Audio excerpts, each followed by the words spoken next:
In June 2024, I returned from Australia to the UK to catch up with my family, and I was fortunate enough to be joined by my brother Graham and my two sons Jason and Andrew. We embarked on one of my most favourite South Coast walks. We took the open-top bus known as the Purbeck Breeze, which took us over the Sandbanks chain ferry and through to Studland, where we started our walk. It was a lovely coastal walk across the cliff tops to the Old Harry Rocks, and then we descended down into Swanage. From there, we went up to Durlston Head, along the coastal path to Tillywim Caves, to Dancing Ledge, and then up to the famous pub, the Square and Compass, where we enjoyed a few pints of cider before getting the Purbeck Breeze back to Westbourne. All right, here we go. We're on the Breezer bus. Andrew's in front of me, taking a photo. Hi. Hello, hello, hello. We're coming into Branksome Chime, and there's Jason and my brother Graham. Jason. Yes, hello. Hello, hello, hello. Bringing back memories. The good old Branksome Chime. Used to spend many a time as a kid down here. And there's the beach. We haven't. It's overcast today, but it's not unpleasant. So we've just come down Evening Hill. And there's Brownsea Island over on the right, and here we are at Sandbanks, and we're going to stop at Shore Road. There's Andrushka enjoying the wind in his hair, well rugged up. Sandbanks, the place of my youth, and the place of many people's adolescence. And we're off to Swanage for the day. The audio along here wasn't too clever, so we're going to go over it, and we're looking towards the left, towards south, towards the English Channel, and across towards Sandbanks there. My old playground when I was younger. There's the pavilion where I used to play as a child, spending many happy days, the putt-putt or the crazy golf, the car park where during the summer months it gets really busy. And then we're coming up to the small roundabout here by the New Haven Yacht Club. And again, just on the right there, that's where I spent many a time as a young child in the 70s. And where it says Rumsey there used to be the Bay Stores Cafe and grocery store where we used to spend many a day. And on the left there is where Tom and Joy had their house, right on Sandbanks.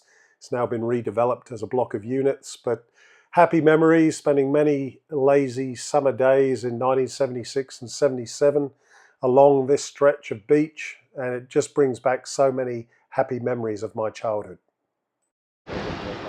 Here he comes, the Sandbanks Ferry. So another sign of the youth. It's a lot bigger than it used to be. It used to only have about 3 lanes across that and was a lot smaller. But with the amount of traffic now coming across every day, and in the summer it gets really busy. Although in theory we're in June and it is summer.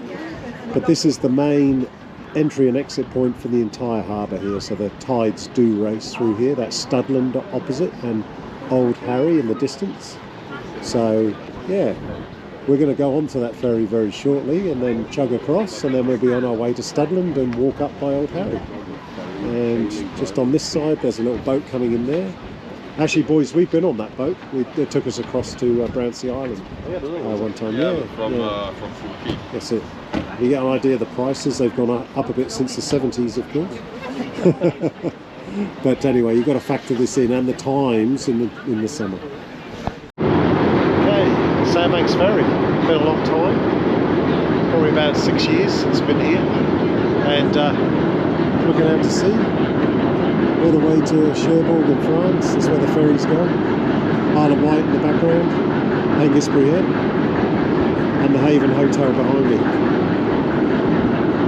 Here on the open top bus, the Breezer. You can see by the advertising hoardings there. Corfe Castle. Just a few advertising hoardings. Brownsea Island in the background. And the castle. And then behind us, only a short stretch of water, probably a couple of meters. But a very busy waterway, especially in summer. So, second largest natural harbour in the world, Poole Harbour, after Sydney, of course. And there's Studland Bay right there. So, next stop, Studland. Excuse the lawnmower going, but we had to show this. This is the Pig in Studland, lovely old building.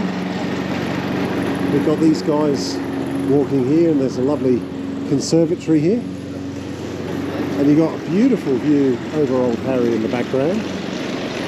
I imagine they do venues, etc. here as well. But what a lovely spot. Absolutely fantastic. And just over here, they've got wood-fired pizza and flatbreads that they're cooking all day. What a smart venue this is.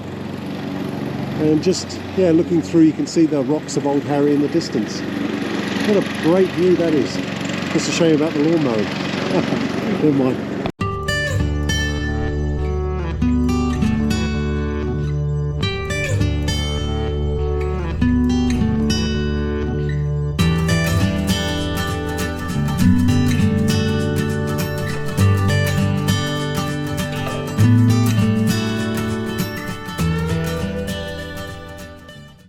Check this out.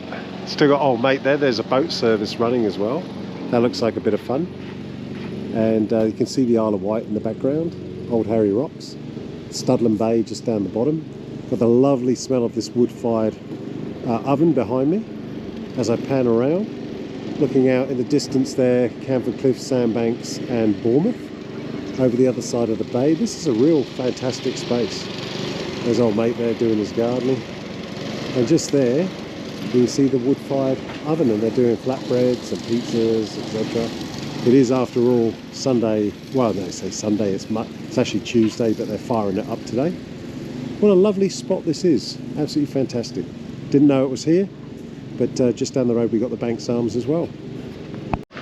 So still at the Pig, and just thought I'd show this herb garden here. It's really gorgeous. There's this little cottage thing here called the Lookout. As you go through here, they apparently use these herbs. It reminds me of the farm back home. But all these herbs they use in the cooking here. And look, there's a couple of people there tending to it. G'day. And looking after the garden. But look at this, isn't that fantastic? These must be strawberries, I reckon, looking down here. And yeah, it's just absolutely beautiful. So, you know, when you have a meal here, you're having fresh veggies and fruits and herbs, which is always a bonus. You know, it's all organic and grown straight here. There we go. Lettuce, really red deer tongue, turnips and garlic. It's all labelled up. Absolutely fantastic. Look at that. And there's a greenhouse over there too. What a beautiful spot. I had no idea this was here, in the heart of Studland. There we go, there's Andrew having a look around. Absolutely lovely. Down the round now to the road, I should say, even to the Banks Arms.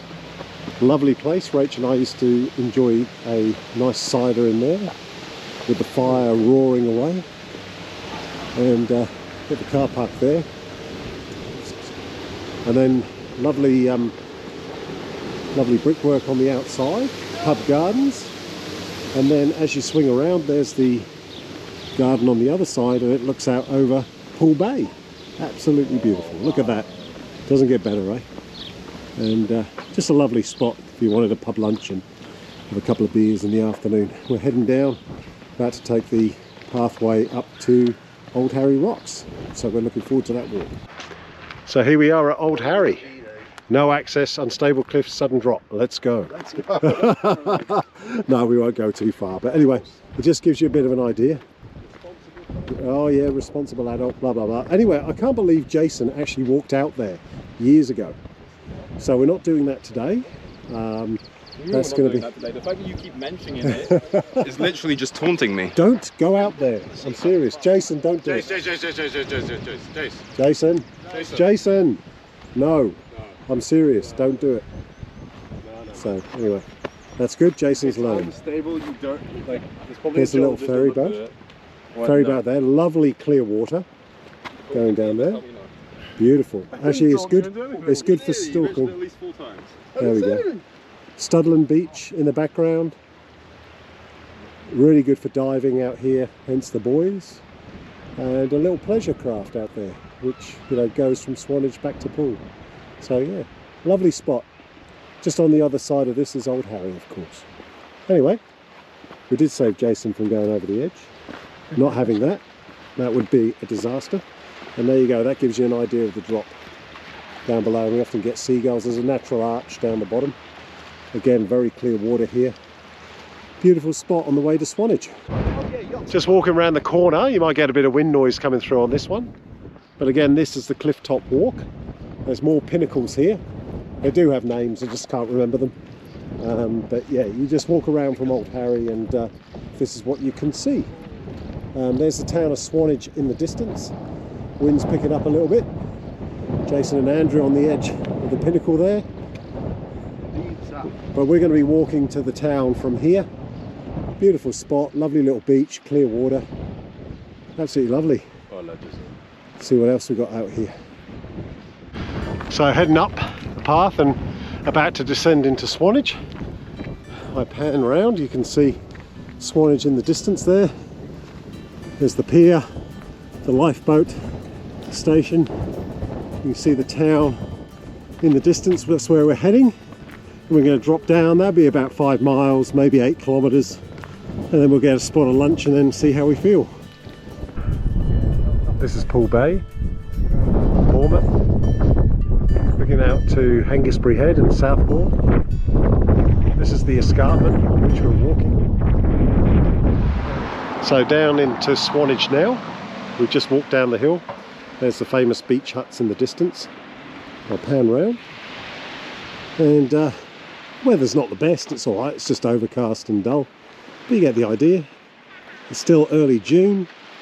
We've got the traditional Victorian England seaside resort, opened up by the railways years ago. We'll take a bit of a footage of that shortly. Molam Theatre in the distance. Yeah, we're just going to get probably some fish and chips or an ice cream and then take the open top bus back. But okay, so just walking down this is the main sort of beachfront esplanade, I suppose, in Swanage. You've got the beach huts here, just on one side. No, but if I did that, then and Jason and Andrew in deep conversation. And cars, I think, can go down here at certain times, but not today. And yeah, start getting real busy as we get towards the summer months, but it's pretty quiet at the moment. And yeah, we'll just take some footage in town. Lovely old place, Swanage. Lots of gift shops, ice creams, usual sort of fare, but yeah, we'll see how we go. There we go, there's the amusements where Jason and Andrew used to spend a lot of their time, and Jonathan, to be fair. Family entertainment and fun world. There used to be a cafe on the corner, I remember that. And here we are, the Molam Theatre. Been here as a kid, we saw someone perform, I think it was maybe the Sparries, I don't know. Remember the Molam Theatre. Anyway, there we go. I'm pretty sure it used to be a cafe on the corner. Or maybe he's tucked around the corner. There he is, fish and chips. There he is. This doesn't look too fat, but this is the River Swan where it empties out. Hence the name of the town, Swanage. And empties out into the sea. On the other side of the Molam Theatre. Now, many years ago, probably about 30 years ago, I used to clean that river out as working for Purbeck District Council. So yeah, beautiful old seaside town this. And lots of places to stop and have some lunch and cream teas. We'll have a look at that in a minute. A bit of history here. Obviously the jetty there, the pier, and there's a lifeboat station on the outside. So we'll have a walk around there in just a minute. There he is, downtown Swanage. We're on our way to the Java Coffee House. White Swan, had a few beers here in my time. Good old herring gulls at the top there. Alright, here we go. We've got to find the butcher. Lovely little shops, curiosity shop there. Okay. Old mate and his electric bike. And we'll find the coffee shop short. Found this place just off the beaten track. It's called Java. So, you know, it's pretty rare to get a decent coffee in England, and this place I think will come up trumps. So we've got a lunchtime special of avo on toast, and we've also got some decent coffee, which we're looking forward to. So that's it. So this is kind of what it's like inside. Jason there just waiting for his lunch. And to get here is quite a challenge. So it's like a small alley. And that's the way we came in. So to find it is a bit of a challenge, but it is kind of unique. So Here we go. Okay, first decent coffees. First decent coffees in the UK. There it is. There it is. They even got the love hearts, so let's see how we do. Love hearts or coffee? We're at Durlston Castle now, walked up the hill from Swanage. This old bridge here, which I never knew actually existed. Looks like it was built around 1860. There must have been an old coastal path and an old coastal bridge. A lot of quarrying and caves around this area at that time. If I swing around, we can see the other side of the Durlston Castle. And the view there, just on this cove on this side, Ballard Point, and beyond you can see Old Harry, where we just walked from this morning, and some of the high points of Swanage. So yeah, good little walk with JC and Andrew, and we're just heading down towards the Globe. So this is the famous Durlston Head or Durlston Castle Globe. Got lots of pictures of the boys here when they were young. There's the castle behind me, and this is the globe here. So yeah, used to enjoy taking the kids here when they were young. They'll probably be here years after I'm gone, but it's a nice, there's Australia right there, there's Brisbane.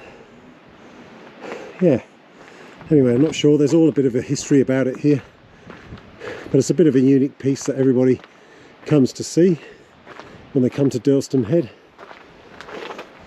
There you go, 1891 is when she was built and placed here, and I'm not going to read all that out, but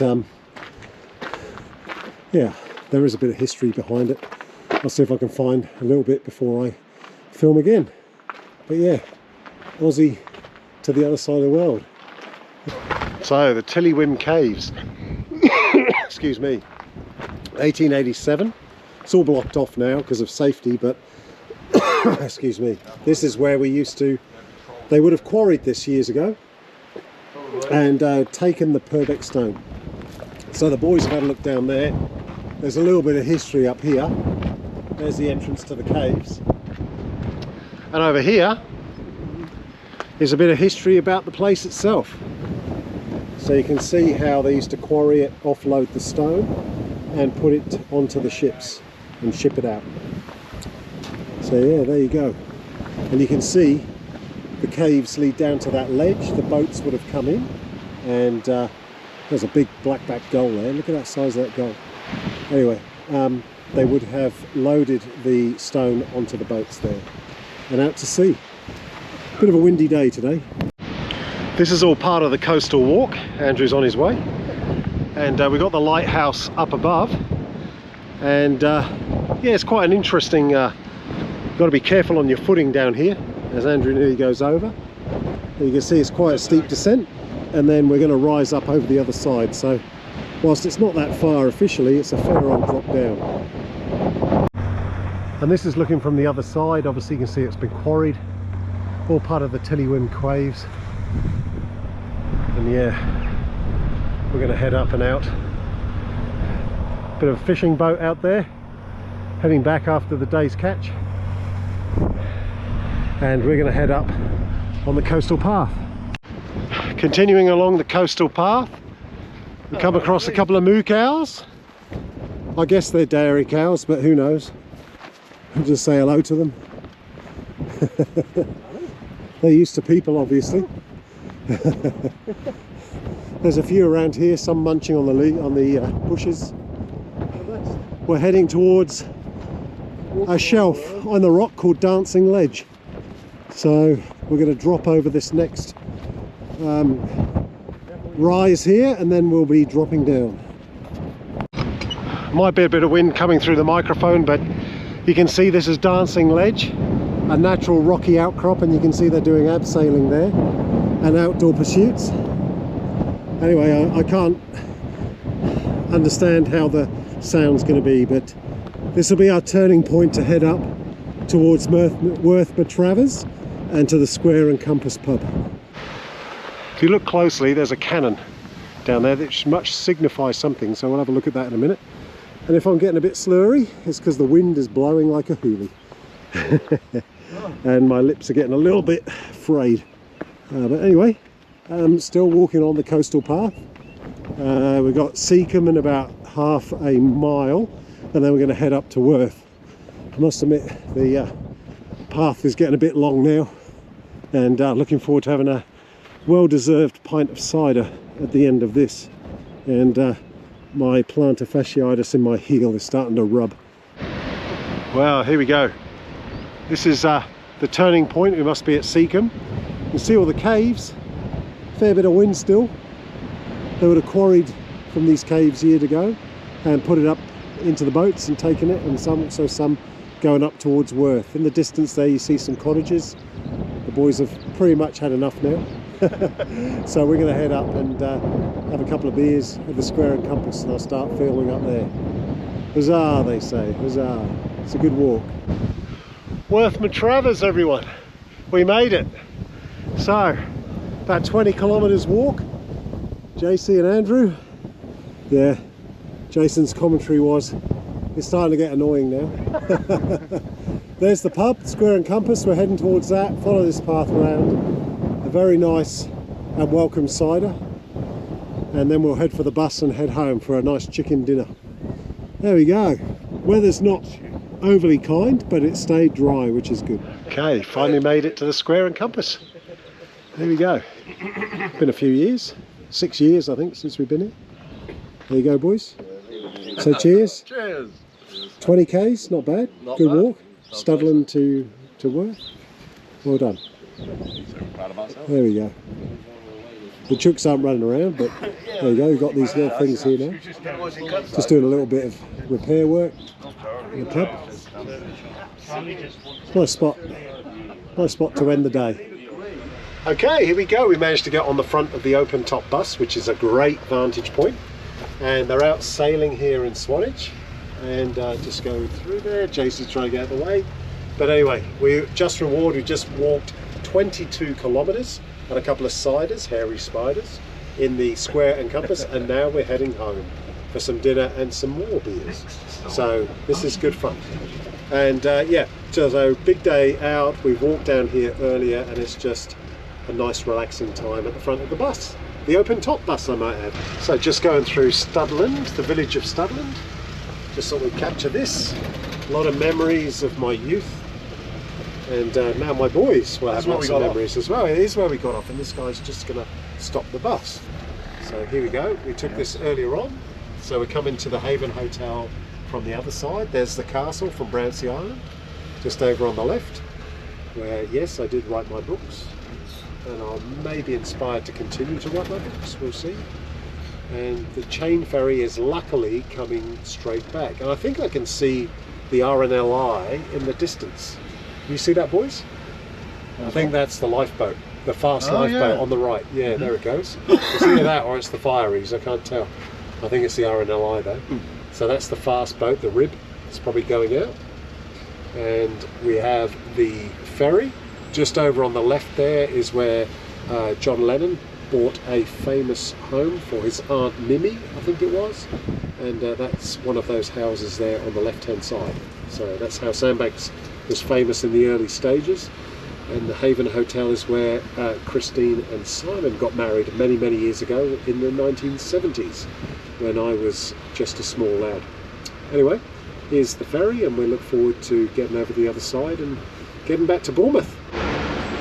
Okay, so here we go. We're just coming off the ferry onto the Poole Sandbank side, and there's another bus that we're on, so sister bus, as we head off and return back to Poole and Bournemouth. Okay, come around the parade of shops that's so famous that Rickstein, the CAF that Graham and I went to, and Fluid that was Bayview Stores in the 70s, and North Haven Yacht Club, where as a kid I used to muck around. In fact, it was just at the back where that catamaran was, and used to have a lot of fun in a rubber dinghy out the back of that place. So yeah, heading now back on the leeward side of Sandbanks. They've got the putting green over to the right, and they've got windsurfers and kite surfers on the left. Yeah, lots of happy memories of the 1970s growing up here. So nearly home at Graham's, and we're just passing the Inn on the Park, which is a beautiful pub. And we might just pop in there one night. So, whenever I return to the UK, I always try and do this South Coast walk. It's absolutely fantastic, and I'd recommend it for anybody to do this with their family. Yes, there's some technical parts, but overall it's very enjoyable, and there's always the reward of the pub at the end. It was a fantastic catch up with the family. Love to all.